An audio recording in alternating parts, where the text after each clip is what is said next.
ஒரு பாம்பு வளைந்து நெளிந்து தரையில் ஊர்ந்து கொண்டிருந்தது. அதை பார்த்த ஒரு குட்டி குரங்குக்கு வேடிக்கையாக இருந்தது. மெதுவாக போய் அந்த பாம்பை கையில் பிடித்து விட்டது. பாம்பும் குரங்கின் கையை இறுகமாக சுற்றி கொண்டது. விஷப்பல்லை காட்டி சீறியது. குரங்குக்கு கொஞ்சம் பயம் வந்துவிட்டது. கொஞ்ச நேரத்திலேயே அந்த கூட்டமெல்லாம் கூடி வந்து விட்டன.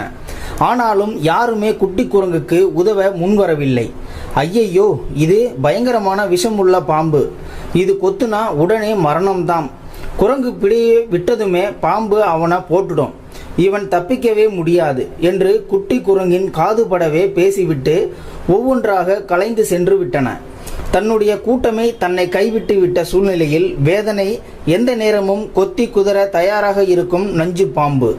மரண பயம் எல்லாம் சேர்ந்து குரங்கை வாட்டி வதைத்தன. ஐயோ, புத்தி கெட்டு போய் நானே வலிய வந்து இந்த மரண வலைக்குள் மாட்டிக்கிட்டேனே. குரங்கு பெரிதாய் குரலெழுப்பி ஓலமிட்டது. நேரம் ஓடிக்கொண்டே இருந்தது.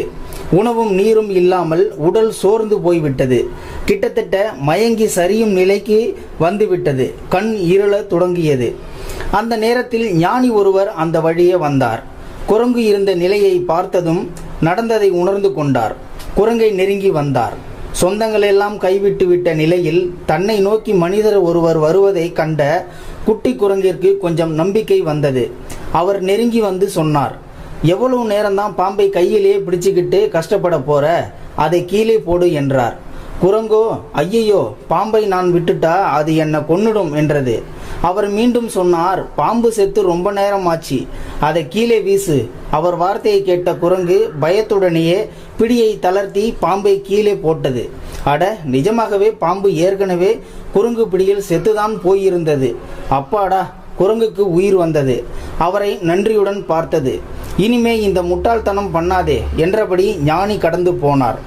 நம்மில் எத்தனையோ பேர் மனக்கவலை என்ற செத்த பாம்பை கையில் பிடித்து கொண்டு விட முடியாமல் கதறிக்கொண்டிருக்கின்றோம். கவலைகளை விட்டொழியுங்கள், மகிழ்ச்சியாய் இருங்கள். ஒவ்வொரு கெட்ட குணங்களும் ஒவ்வொரு நோயை உருவாக்கும். பெருமையும் கர்வமும் இதய நோய்களை உருவாக்கும். கவலையும் துயரமும் வயிற்று நோய்களை உருவாக்கும். துக்கமும் அழுகையும் சுவாச நோய்களை உருவாக்கும். பயமும் சந்தேகமும் சிறுநீரக நோய்களை உருவாக்கும். எரிச்சலும் கோபமும் கல்லீரல் நோய்களை உருவாக்கும். அமைதியை விரும்புவதே அனைத்தையும் குணமாக்கும். ஆரோக்கியமான உடலில் இருந்தே ஆரோக்கியமான சிந்தனைகள் பிறக்கும். உடலின் மனதின் தேவைகளுக்கு மதிப்பளியுங்கள். பசிக்கும் போது உணவருந்துங்கள். பசியை நீங்கள் புறக்கணித்தால் பசி உங்களை புறக்கணிக்கும். எப்பொழுதும் உடலின் அழைப்பை புறக்கணிக்காதீர்கள். ஸோ நண்பர்களே, இந்த வீடியோ பார்த்துக்கிட்டு இருக்கிற நீங்கள் இந்த வீடியோ பற்றின கருத்துக்களை கீழே இருக்கிற கமெண்ட் செக்ஷனில் மறக்காமல் சொல்லுங்கள். இந்த வீடியோ பிடிச்சிருந்துச்சுன்னா ஒரு லைக் பண்ணிக்கோங்க. முடிஞ்ச அளவுக்கு இந்த வீடியோவை மற்றவங்களுக்கும் ஷேர் பண்ணுங்கள். அப்படியே நம்ம சேனலை சப்ஸ்கிரைப் பண்ணிக்கோங்க. மறக்காமல் பெல் சிம்பிளையும் கிளிக் பண்ணிக்கோங்க. நன்றி, வணக்கம்.